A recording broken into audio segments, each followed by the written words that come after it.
Santiago Canyon College is an innovative learning community in Orange, California, with more than 260 certificate and degree programs. Santiago Canyon College is a proud sponsor of community programming and OC World.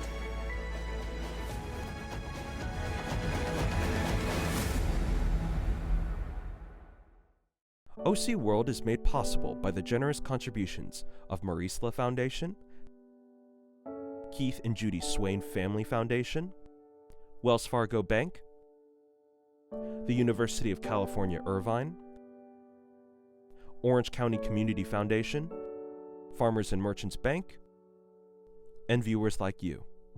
Thank you.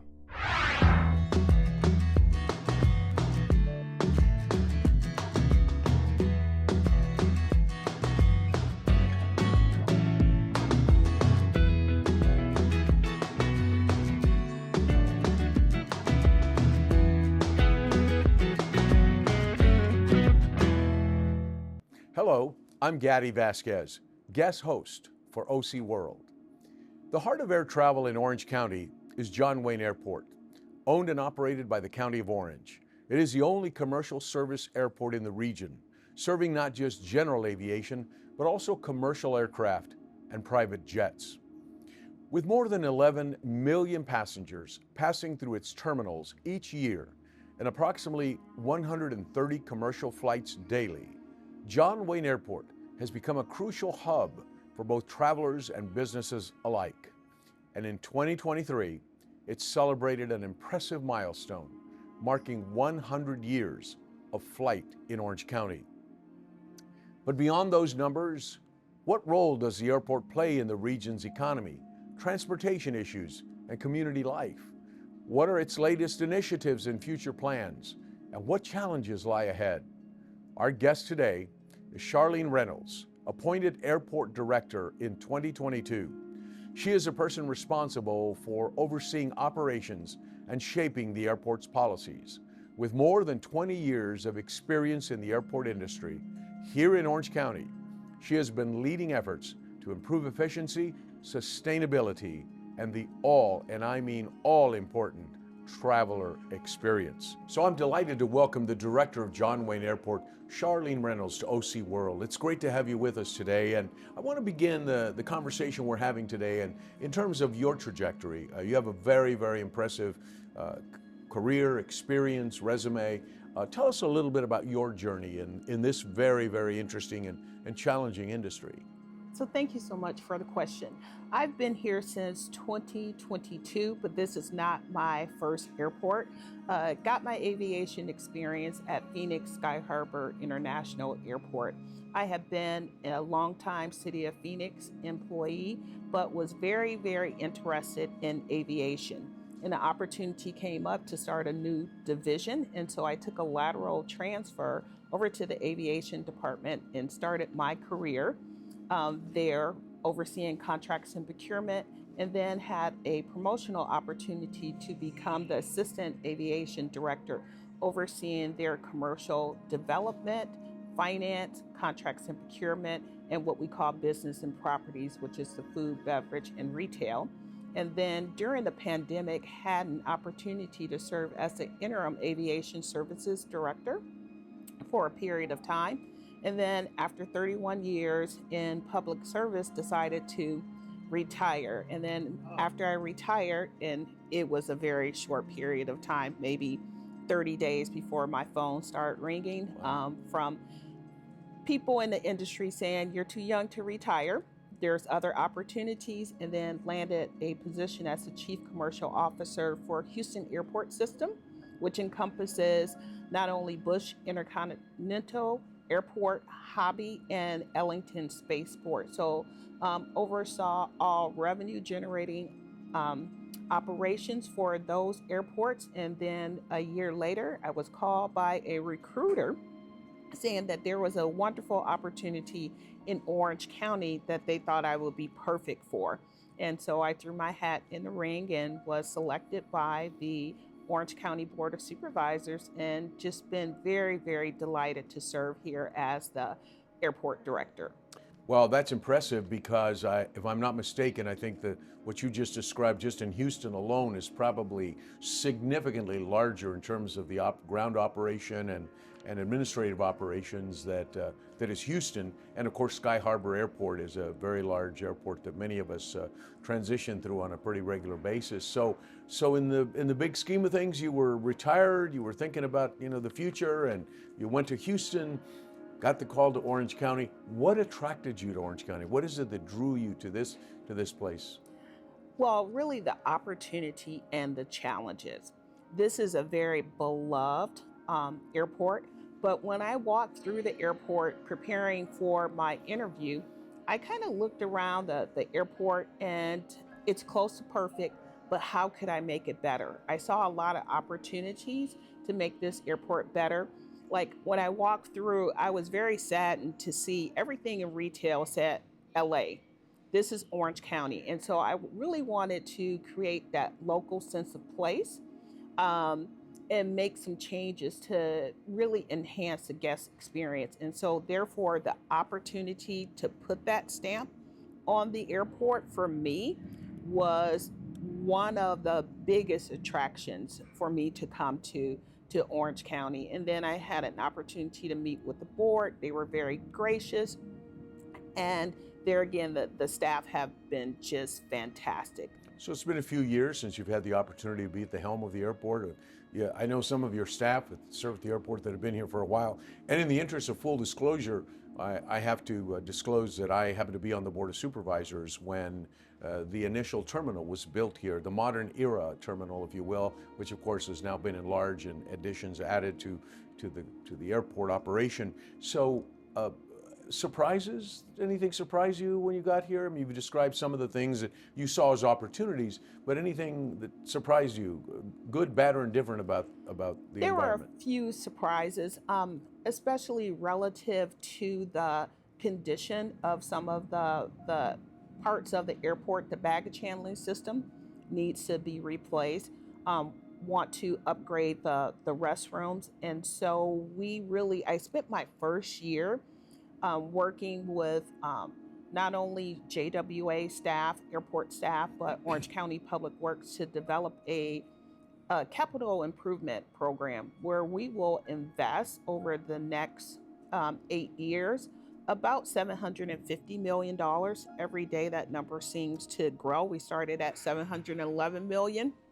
It's more than that, but really taking care of the building because from an infrastructure perspective, everything within Terminal A and B is original to the building. Right. And so we have to function, of course, to provide that, excellent guest experience. And it's my job to make sure that this is a functioning building for years to come. Well, it's interesting because I did a little research in preparation for this conversation, and I picked up on some comments that people, first of all, let me just say that on Google, 4.6 from those who posted, which is really amazing. It's remarkable. At a time, when in American air transit, people constantly register their concerns about inconvenience, delays, conditions of a terminal, seating. I mean, people seem to find things that they want to talk about, they want to convey as concerns. But here's some of the things that people said online about John Wayne Airport. TSA, which a lot of times doesn't get a lot of positive feedback. Helpful and quick. Bathrooms are clean. This is all about John Wayne Airport. Good places to eat. Small, but big enough. Clean, efficient, and easy to navigate. Staff is friendly and helpful. Easy access parking. Managed well. Kudos to you and your staff. It's a breeze. So, in a recent survey by J.D. Power, John Wayne Airport was given the #1 ranking in the United States of America in the large segment of airports, which I believe included 26,000 plus surveys. How did you get there? How do you engender this kind of feedback from the travelers who come through here for just a few minutes, maybe a couple of hours while they're delayed or waiting for a flight, but come away with these kinds of positive impressions? This is unusual. I don't think it's common amongst airports in this country.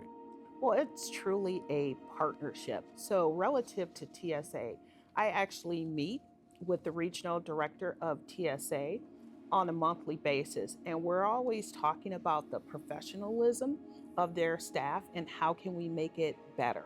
And so my job is to work with all the partners, meeting with the managers who run the concessions, checking in with them, making sure their staff are contributing to the guest experience, meeting with the contractor who runs our parking operations.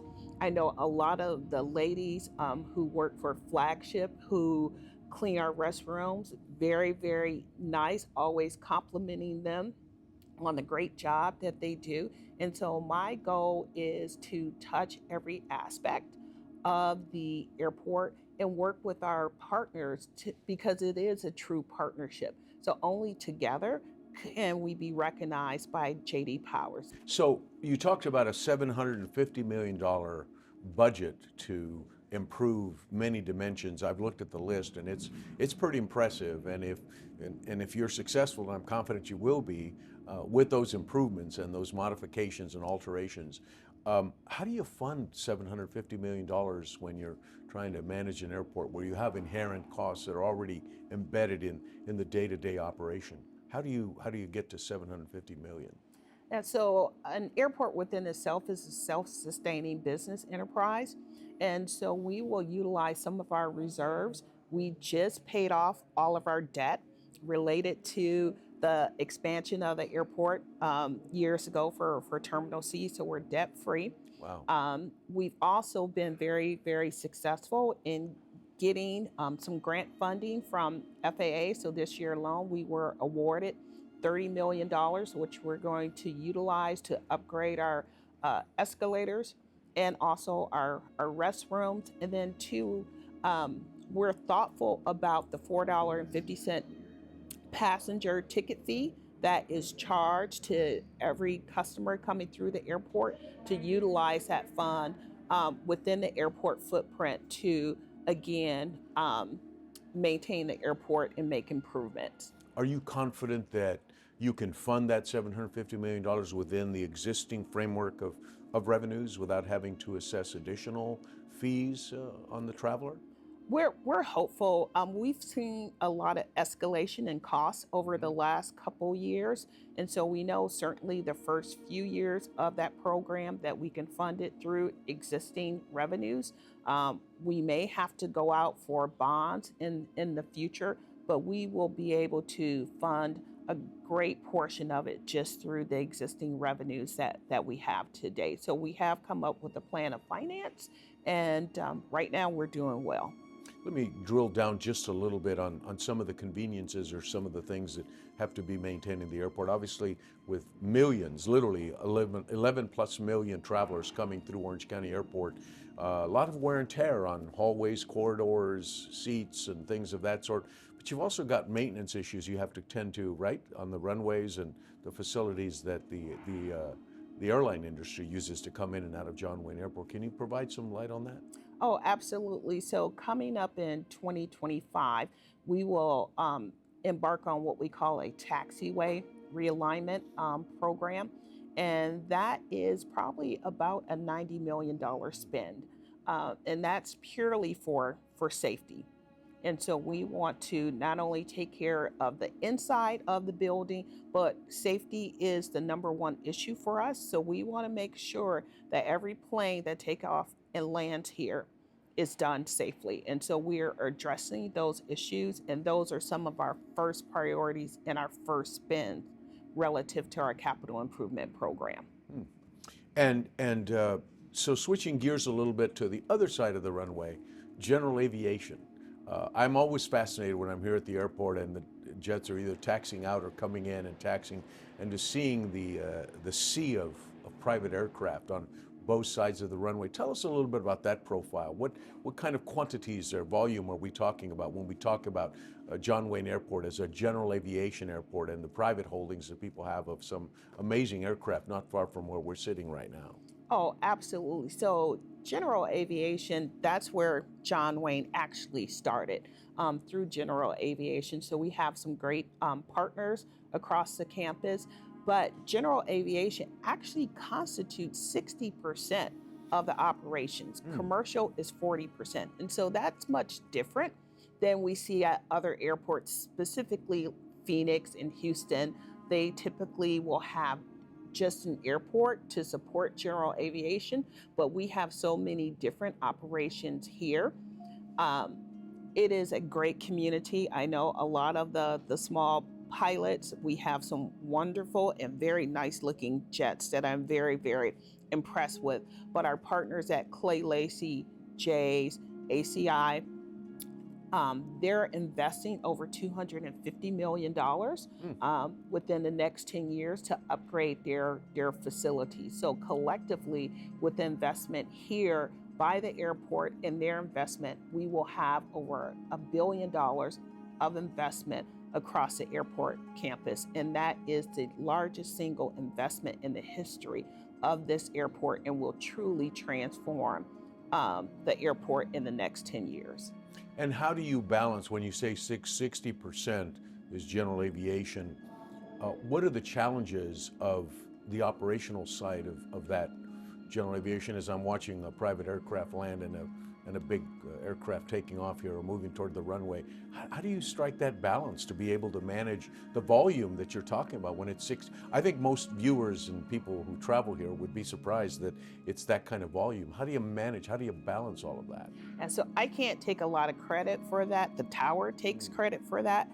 It is extraordinary people who work in the tower. I've had an opportunity to be up there and see what they do, but to manage the traffic in the California airspace, which is one of the busiest airspaces to manage in the United States, because not only do you have John Wayne, you have Long Beach and Burbank and LAX, and so the staff there, they do an excellent job of managing the timing of the takeoff and the landing here. And I can't say enough about their contributions in keeping us all safe in a very, very busy airspace.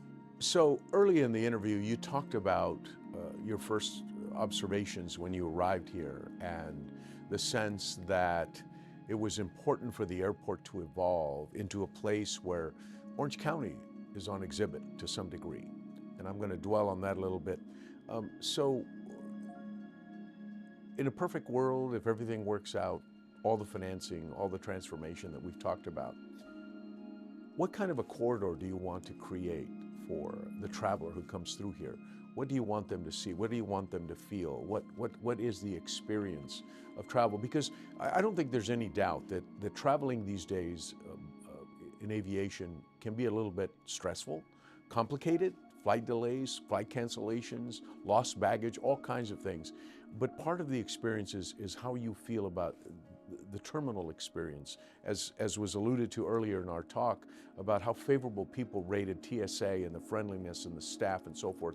But you talked a little bit about people feeling like this is Orange County and that some of the enterprises and whatnot need to reflect Orange County. Can you elaborate a little bit on that? What would that look like in years to come if you're able to realize the vision that you have for John Wayne Airport? So absolutely, when I walked down the corridor, I had a vision in my mind, and I thought Orange County, sea, sand, sun. And as I walked through, I didn't necessarily see that within the airport. And so we will be installing one, like a children's play area. That's something we don't have.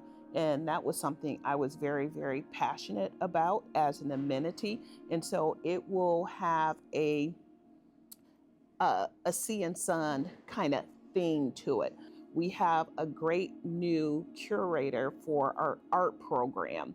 And Heather has done a phenomenal job of transforming our public art display. And so making those little changes, and then once we have our new concession program with a lot of local brands, it'll all come together collectively. When people walk through the door, they will say, now our airport looks like Orange County. And does that include the vision that you have? I know in some of the listings I've seen.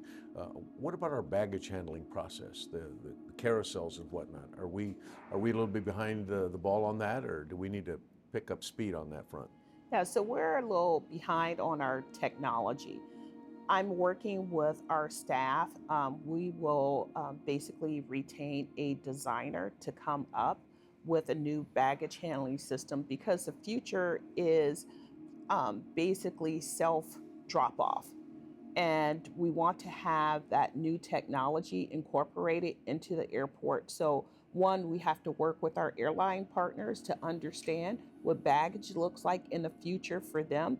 We also have to work with TSA because they have to scan the bags once they go into the system. And so, if we're going to invest about $100 million in a new baggage handling system, I want to make sure that we have the newest technology and it serves us for at least 20 years. Well, that's good. That's good to hear. And on that note, are the airlines in any way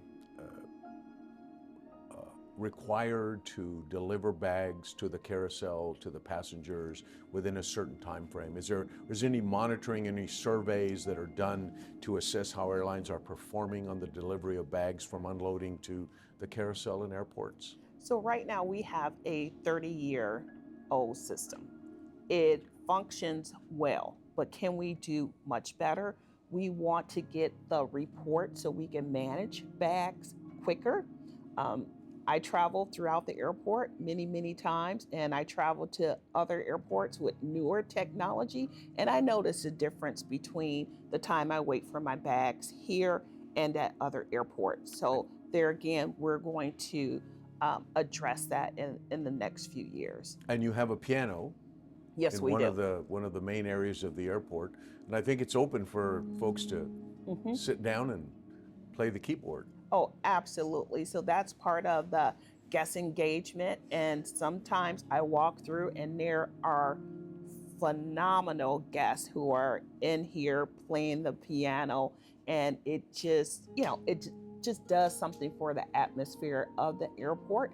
And so once we convert our food and beverage program, we will be expanding our music program as well. I can't speak to the director of the airport without asking about AirPause.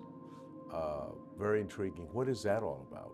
So AirPause is a program. It can be very stressful to, travel through the airport. And so who can say no to a cute puppy?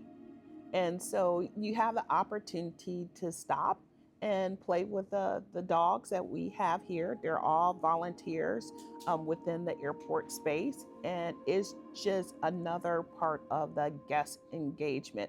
I'm a dog lover myself, always had a dog, and so I enjoy spending time with them and rubbing on the dogs, but I get a great sense of joy when I see our youngest travelers really enjoying the program as well.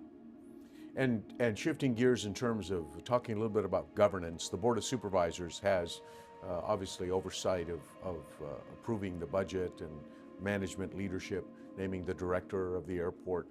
You also have an airport commission, who are appointed by the board, I think, Correct. if I'm not mistaken. What is their role? What role do they play in the big scheme of things? So our commissioners, they have an advisory role to the airport, but when we want to take an initiative to the board, they're kind of our first check-in. And so any major initiatives, they get to hear them and see them first, give us some feedback, and then they also advise the board offices for which they're appointed, whether or not that's something that the airport should be doing or not. And so we really respect their input into the process.